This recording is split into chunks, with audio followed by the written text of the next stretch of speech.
Assalamualaikum sahabat channel Tanda Tanya. Hari ini saya akan menceritakan seorang satpam yang bekerja untuk menjaga keamanan Bank BCA. Namun karena keadaan ekonomi yang buruk dan perlu uang yang banyak untuk biaya pengobatan ibunya, ia terpaksa untuk melakukan perampokan terhadap bank tempat ia bekerja. Namun sebelum ceritanya dimulai, saya sarankan like dan subscribe ke channel ini, agar membantu saya lebih semangat dalam membuat alur cerita seperti ini.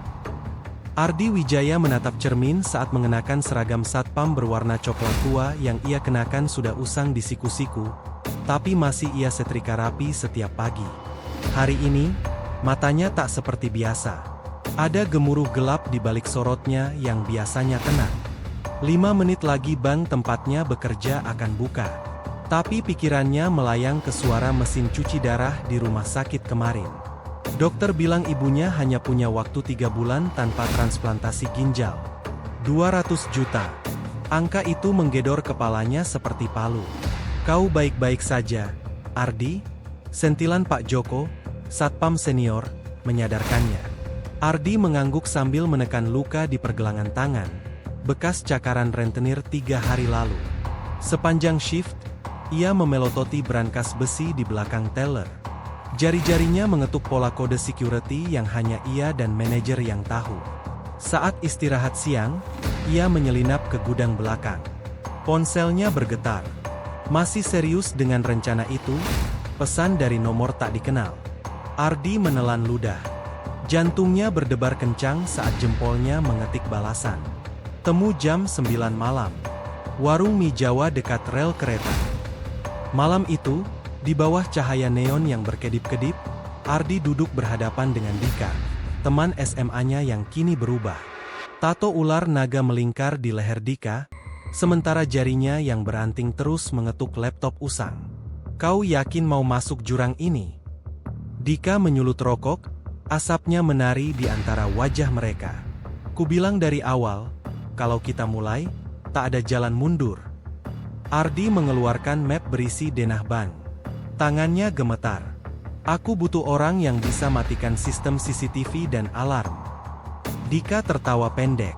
Laptopnya terbuka, memperlihatkan rekaman video dari kamera ban yang sudah ia retas. Sudah kusiapkan backdoor. Tapi ada harga. Tiba-tiba lampu warung padam.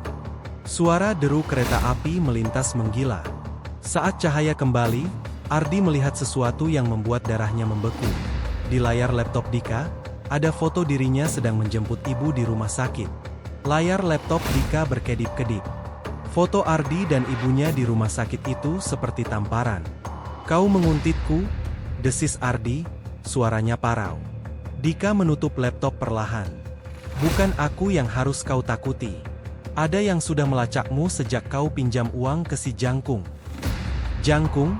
Julukan rentenir yang bicaranya berdecak seperti ular. Kita butuh 1 orang lagi. Dika mengalihkan pembicaraan. Matanya menyipit. Brian, kau ingat preman pasar itu? Dia ahli bikin kekacauan terkendali. Ardi mengerutkan kening. Tapi sebelum sempat protes, derap langkah berat mengguncang lantai warung. Brian, bertubuh bak gladiator, menyeret seorang pria kurus ke dalam warung. Kudengar kau butuh orang yang bisa bungkam mulut, ujarnya sambil melemparkan pria itu ke lantai. Ardi mengenali wajah pria kurus itu. Salah seorang debt collector si Jangkung. Dia mengikutimu dari rumah sakit, geram Brian. Tanpa peringatan, Brian menginjak tenggorokan pria itu. Kubunuh atau kau mau interogasi? Tunggu. Ardi tercekat. Tapi terlambat.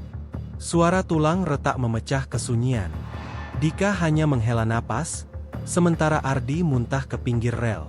Keesokan pagi, Ardi masuk shift dengan mata berkantung. Di ruang istirahat, Lia, karyawan outsourcing berjilbab biru, sengaja menjatuhkan kopi di dekatnya.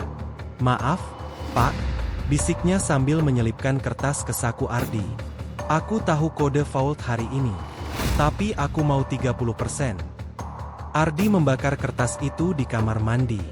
Tangannya masih bau besi karatan dari malam sebelumnya. Minggu berikutnya, komplotan itu uji coba di minimarket 24 jam. Brian memakai topeng gorila, Dika mematikan listrik dari jarak jauh.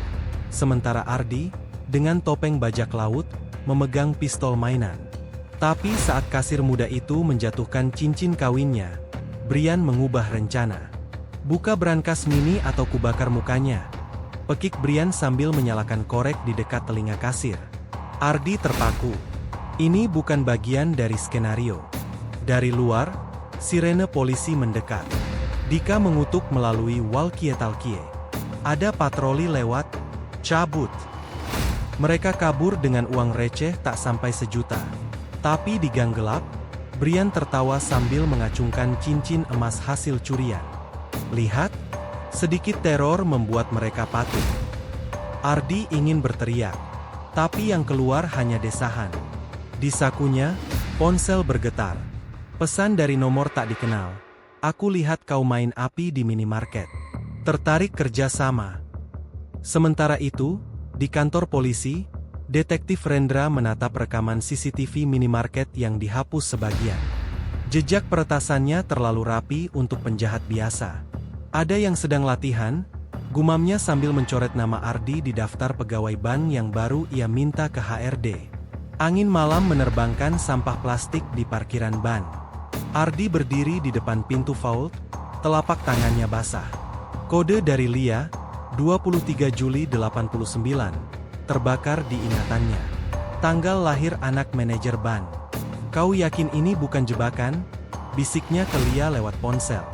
Percaya atau enggak, itu masalahmu? Jawab Lia singkat sebelum menutup telepon. Di rumah kontrakannya, Ardi menemukan amplop coklat diselipkan di bawah pintu.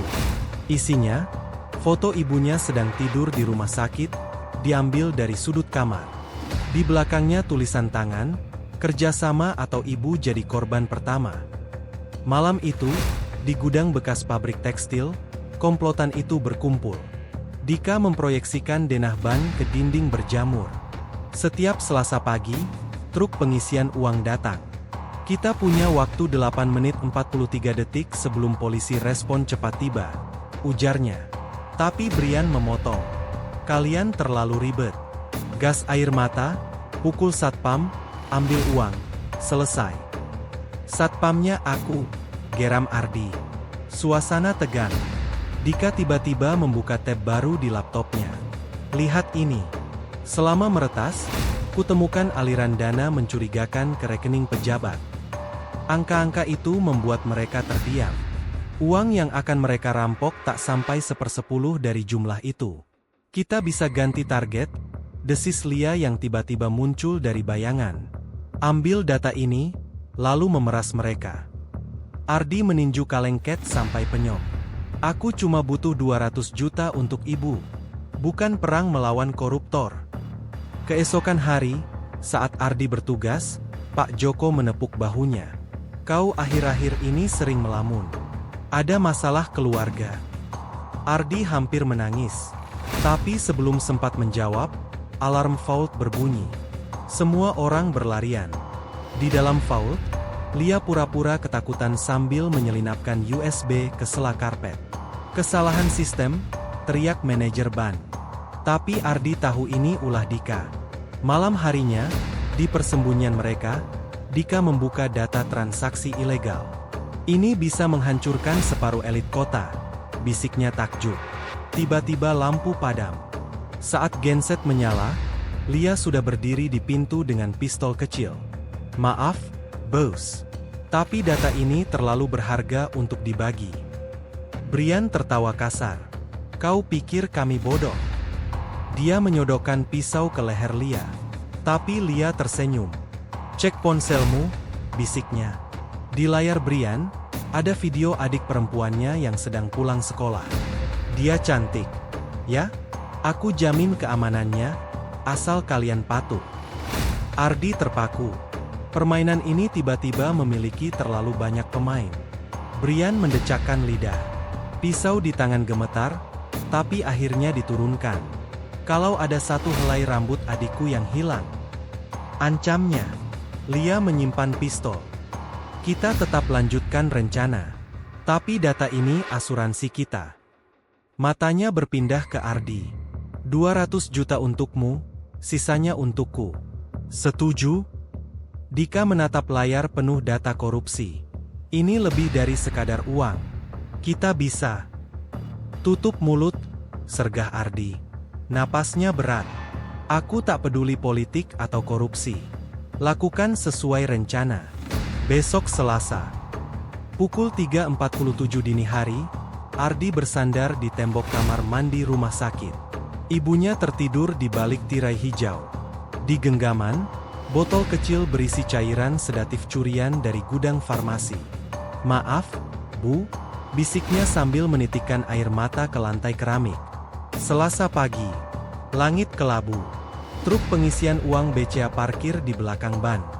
Ardi membantu kuli mengangkat peti uang, sambil menyelinapkan jammer ke saku seragam sopir truk. Tangannya dingin. Di ruang kontrol, Dika berpura-pura memperbaiki panel listrik. Jarinya menari di atas kipat, mematikan sensor gerak di lorong faul. "Shift pagi mulai," teriak Pak Joko. Ardi melirik jam, pukul 7.59. Pukul 8.03. Brian masuk berpura-pura sebagai nasabah, tas golf di pundak. Lia di belakang teller memainkan kuku, menunggu kode verifikasi terakhir.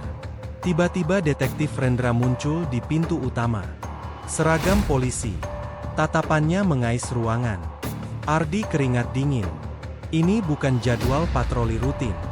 "Ada laporan aktivitas mencurigakan," kata Rendra ke manajer ban, sambil mengamati wajah Ardi.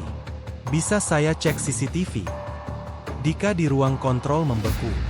Di layar, Rendra menunjuk kamera sudut, persis di lokasi tempat mereka rencanakan penyekapan. Pukul 8.17. Ardi mengirim kode darurat lewat smartwatch, "Gagalkan." Tapi Brian sudah bergerak. Tas golf terbuka. Senapan angin. Gas air mata menyembur. Teriakan pecah. Lia menjatuhkan diri ke lantai, jari menghantam tombol panik palsu. Alarm berbunyi, tapi Dika sudah override sistem. Di tengah kekacauan, Ardi berlari ke faul. Kode Lia bekerja. Pintu baja terbuka. Tapi, bukan satu, tapi 2 lapis biometrik. Teriak Dika lewat AirPC. "Butuh sidik jari manajer." Ardi menoleh. Di lobi, Rendra sedang mengeluarkan pistol. Brian mengarahkan senapannya ke kerumunan nasabah. "Ambil sandera," pekik Brian. Ardi melihat Pak Joko terkapar di dekat faul, tangan tergores pecahan kaca. Darah menggenang. Darah Pak Joko merayap di lantai marmer, membentuk pola seperti akar pohon tua. Ardi terpaku. Pistol di genggaman Brian mengarah ke seorang ibu yang menggendong bayi. Detektif Rendra bersembunyi di balik meja teller, revolvernya sudah terkokang. "Kunci biometrik." "Sekarang," teriak Dika lewat AirPC. Suaranya pecah. Ardi menyeret Pak Joko yang setengah sadar ke depan faul. "Maafkan aku, Pak," bisiknya sambil menekan jari telunjuk seniornya ke sensor sidik jari. Lampu hijau. Tapi lapisan kedua meminta retina scan. Di lobi, Brian menendang kursi. "Kalian punya 30 detik sebelum kubunuh satu-satu." Tangannya mengacungkan detonator fiktif. Detektif Rendra melompat dari persembunyian. Tembakan pertama meleset, menghantam lampu kristal. Pecahan kaca berhamburan. Brian membalas tembakan liar.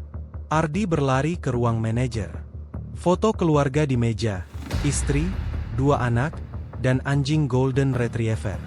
Ia merobek bingkai, memecahkan kaca dengan gagang pistol. Darah dari tangannya yang terluka mengotori foto. Lia muncul tiba-tiba di depan fault, wajah pucat. "Kita bisa ambil data dan kabur. Uang ini tak sebanding dengan..." "Buka," raung Ardi sambil menodongkan pistol ke kepalanya. Lia gemetar, matanya yang biasanya dingin kini penuh ketakutan. Dari lobi, teriakan bayi menyesakkan. Retina scan gagal. Manajer bank ternyata sudah mengubah backup biometrik. Ardi menatap Lia. "Kau bohong tentang kode." Lia mundur. "Aku hanya..." Tembakan menggema. Brian terjungkal, darah mengucur dari paha. Detektif Rendra berlari ke arah Vault sambil membidik. "Jangan!" teriak Ardi. Tapi Rendra sudah menembak lagi. Peluru mengenai bahu Lia yang mencoba lari. Vault terbuka tiba-tiba. Sistem keamanan override oleh Dika dari jarak jauh. "Kalian punya 90 detik," teriaknya lewat speakerphone. Di tengah hiruk-pikuk, Ardi melihat Brian merangkak ke arah detonator sungguhan di tas golf. "Kita mati bersama," raungnya. Detektif Rendra menembak tepat di kepala Brian. Tapi jari Brian sudah menekan tombol. Ledakan kecil mengguncang lobi. Asap tebal menyelimuti ruangan. Alarm kebakaran meraung. Ardi menjatuhkan pistol. Di tengah kepulan asap, ia meraih 2 bingkisan uang, lalu melemparkan tas berisi data korupsi ke detektif Rendra. "Ini lebih berharga." Lia, berlumur darah, merangkak ke pintu darurat. "Tolong, janji 30%. Tapi Ardi sudah menghilang di lorong bawah tanah, membawa uang dan luka di hati. Suara helikopter polisi mendekat. Lorong bawah tanah itu pengap. Bau besi berkarat dan tanah basah memenuhi hidung Ardi. Senter di genggamannya berkedip-kedip, menerangi labirin pipa tua dan akar yang menyembul seperti tangan hantu. 200 juta di tasnya terasa semakin berat, tapi yang lebih membebani adalah jerit bayi di lobi yang masih bergema di telinganya. Kaki kanannya tertatih. Luka di paha akibat pecahan kaca semakin parah. Setiap langkah meninggalkan jejak darah di tanah lembab. Di atas, suara derap sepatu bot dan gonggongan anjing polisi menggema melalui lubang ventilasi. Belok kiri di persimpangan ketiga, suara Dika tiba-tiba muncul dari RPH yang nyaris lepas. "Ada pintu darurat ke selokan sungai." Ardi terhenti. "Kau pikir aku masih percaya setelah semua ini?" geramnya berbisik. "Aku sudah kirim data korupsi ke media.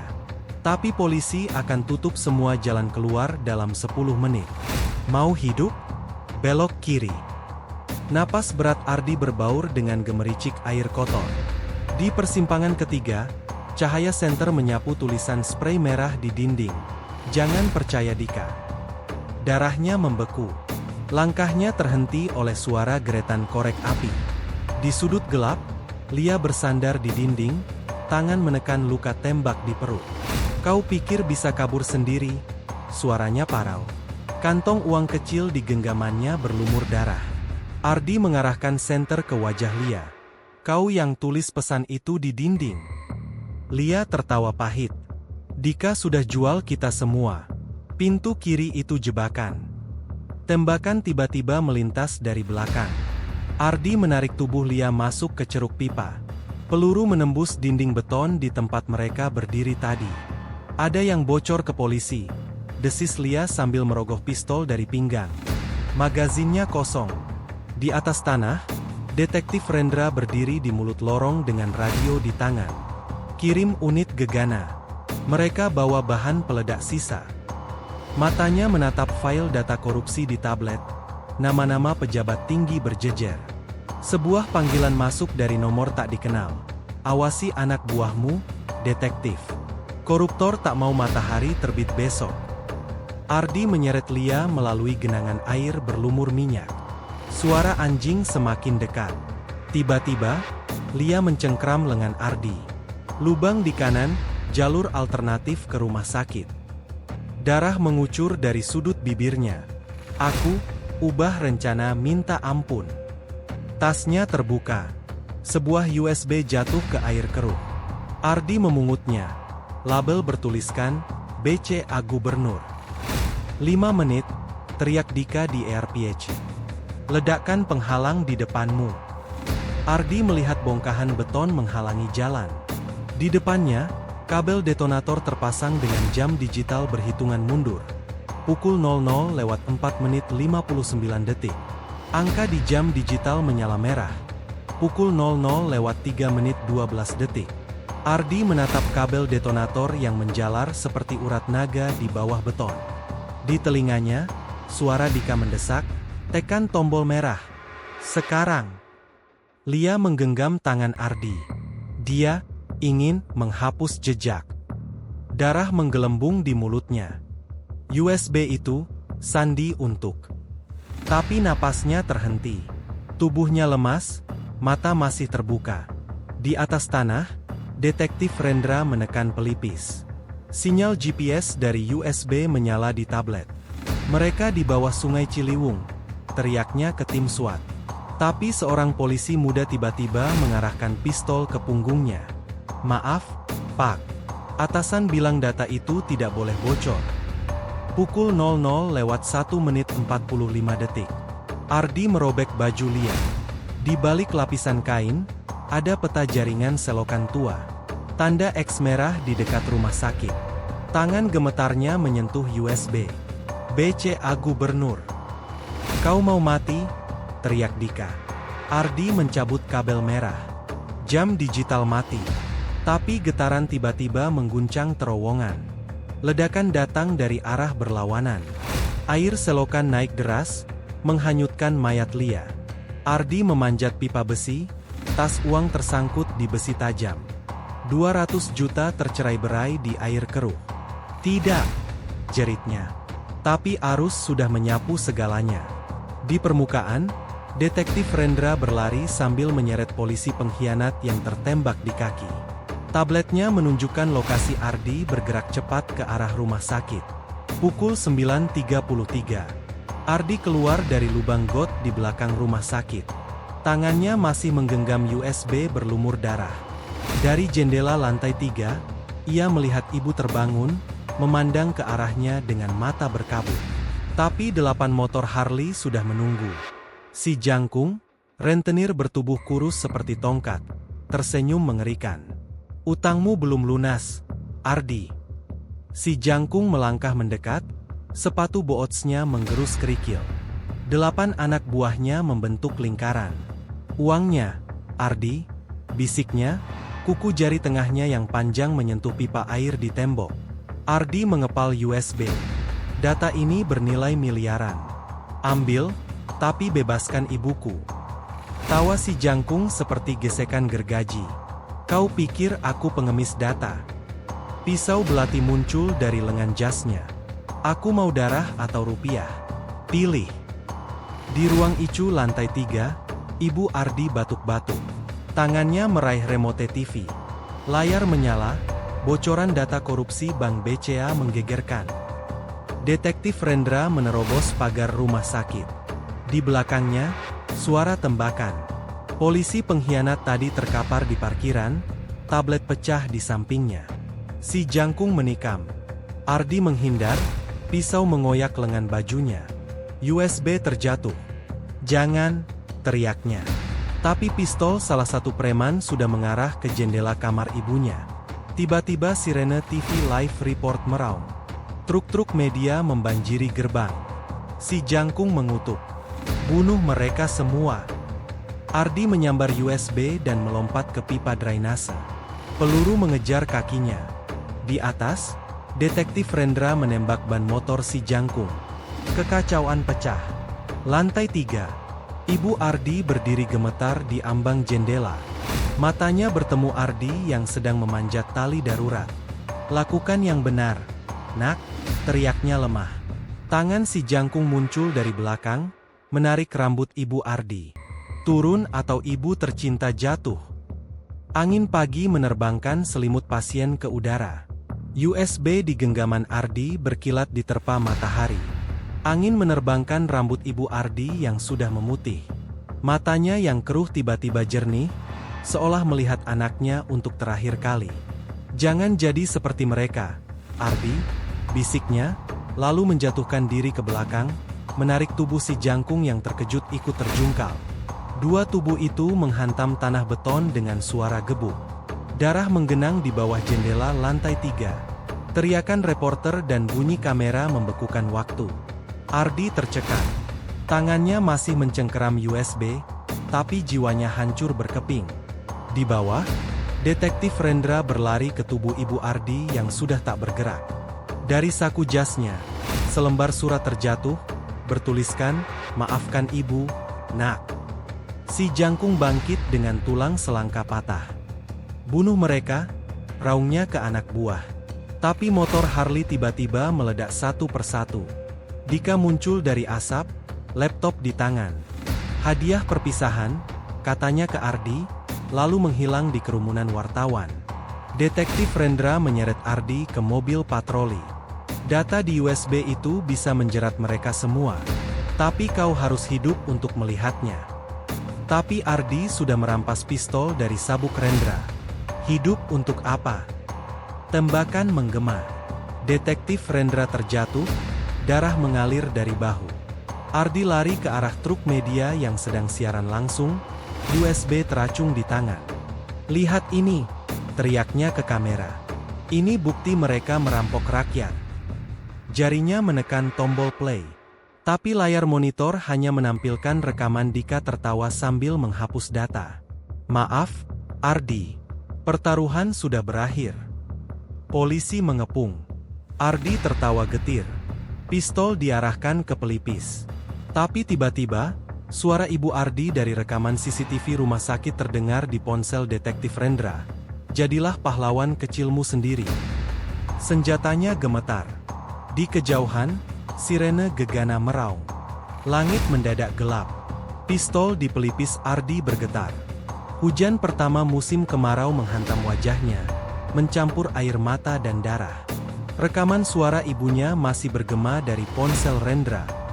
Pahlawan kecilmu. Tiba-tiba, sorak-sorai dari kerumunan wartawan memecah ketegangan. Seorang reporter muda meneriaki kamera. Data korupsi BCA bocor di dark web. Semua transaksi ada di sini. Ardi menoleh. Di layar monitor, file-file yang dianggap Dika sudah terhapus justru bermunculan dengan watermark untuk Ibu Ardi. Dika, dari sudut gelap parkiran, mengangguk pelan sebelum menghilang di balik truk TV. Detektif Rendra merangkak mendekat. Kau tidak perlu mati hari ini, bisiknya, tangan menekam luka di bahu. Dia hack sistem polisi untuk unggah data. Sekarang semua orang tahu.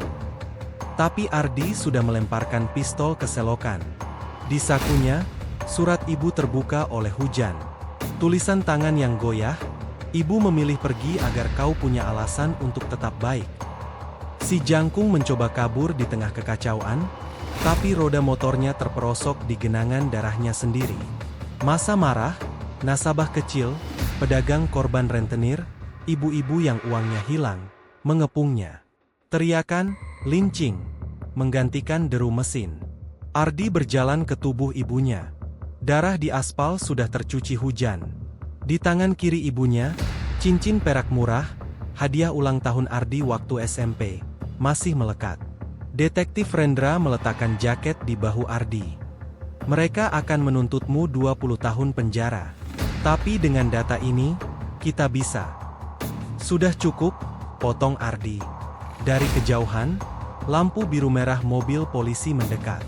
2 tahun kemudian, Ardi duduk di ruang visum, borgol di tangan. Detektif Rendra menaruh kopi panas di meja. Dika tewas ditembak mafia pekan lalu. Lia jadi saksi korupsi, sekarang masuk program perlindungan. Di TV, gubernur baru berpidato, kami akan usut tuntas skandal BCA. Tapi Ardi hanya tersenyum getir. Ia merogoh kantung plastik berisi cincin perak ibunya. Surat ibumu. Rendra mengeluarkan amplop coklat. Aku temukan di berkas penyitaan. Ardi membacanya di sel tahanan malam itu. Kata terakhir, ibu bangga, nak, kau tidak mencuri untuk diri sendiri. Hujan deras di luar jeruji. Untuk pertama kali sejak lama, Ardi tertawa. Terima kasih sudah menonton alur cerita kali ini. Jangan lupa untuk menekan tombol subscribe dan nyalakan lonceng notifikasinya agar tidak ketinggalan update cerita seru lainnya. Jika ada saran atau request alur cerita yang ingin dibahas, silahkan tuliskan di kolom komentar. Terima kasih banyak.